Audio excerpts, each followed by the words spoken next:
there's a discussion in here about the establishing the rights to livestock. Now, again, this is in a situation with very, very limited government presence.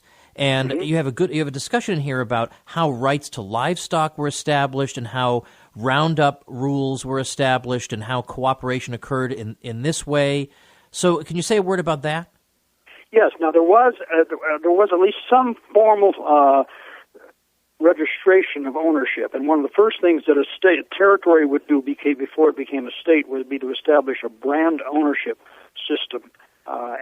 So there was a legal framework in which you could register your brand, and once cattle have a brand on them, then that belongs to that person, and there was at least a regional or sometimes a statewide registration system. For instance, I have a cattle brand, the PJ, and that was registered by my grandfather in 1894 in Montana, and any cow in the state of Montana that has a P on the left rib and a J on the left hip belongs to me, unless that person that has that cow has a bill of sale. And so that was part of this way of establishing property rights, was just this ownership system in which people made marks that enabled those to be identified. But they were generally recognized, and it was pretty considered bad form. There were cattle thieves; they would alter brands or take cattle and try to drive them out of an area. But again, there was a general agreement that there would be some bad actors around, but that the community's general rules were that we ought to enforce property rights for each other. I think the overall idea would be in the West we saw lots of entrepreneurial activity, lots of productive activity, and not a lot of redistributive activity. Well, how did people resolve the inevitable disputes that must have occurred? Were there formal institutions for dispute resolution? In most cases, there were not formal courts. The things that David Friedman writes about in terms of people kind of coming together to form their own adjudicatory mechanisms, we find exist. And so in a mining camp, it was pretty costly to have somebody be a sheriff in a mining camp. Everybody wanted to mine. So if there was a dispute, there would be a cry would go through the camp of claim jumper, and people would rush to some designated gathering spot. They would impanel a jury on the spot, and the person that was supposedly the claim jumper could make their case as to why they weren't, and the other people would make a case as to why that person was a claim jumper. If the person was found guilty, they were usually banished from the camp. It was pretty expensive to maintain a jail and to incarcerate them there. But again, spontaneous institutions do arise to solve these sorts of problems, and the same thing happened with wagon trains, where there were questions of theft. Now, in some sense, you could say they had almost a memory of, the British common law or something like that, because there was the right to trial by jury and a jury of your peers. But those sorts of institutions came about fairly quickly whenever there were disputes that had to be resolved. Now, how about dealing with water rights out in an arid environment? Mm-hmm. Again, it would seem like water rights might be tricky to designate. And yet, apparently, that was done too. Yeah, that happened most. It started in mining camps in California. That it made sense to divert the water from the stream in order to engage in something we call sluicing, washing gravel to try to get the gold out. The water rights regime that the U.S. inherited from England didn't allow any property rights in diverted water. So a brand new doctrine and developed in the West called the doctrine of prior appropriation, and it allowed people to divert water for mining. Eventually that came about to also work for agriculture, and that has worked quite well. I would say part of the problem is that states eventually adopted the prior appropriation doctrine, but in a sense they froze in place the rules that were there once the states decided to take that doctrine up.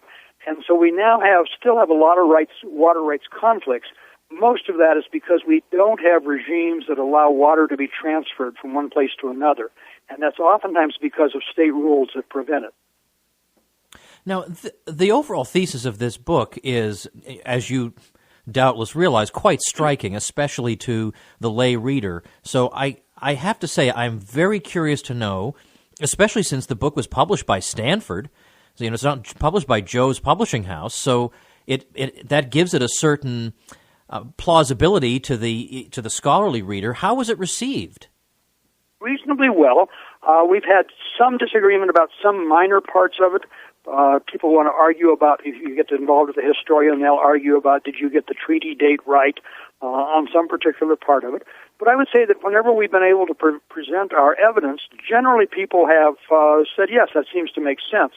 And generally also, if you talk with historians about any particular regime, like the mining camps or like wagon trains or like trailing cattle from, say, Texas to Montana, I would say there's a pretty good consensus that what we have in there is correct. What people haven't done is try to draw that all together and say, what does this tell us about government overall? How do you get government that works well? And one of the ways you get it is by starting small and trying to keep it small. And I think that's where probably, I think our lessons would be generally accepted by historians in most situations, but trying to pull all of that together into some sort of an understanding of institutions and how they develop is what I would say is probably the main point of the book.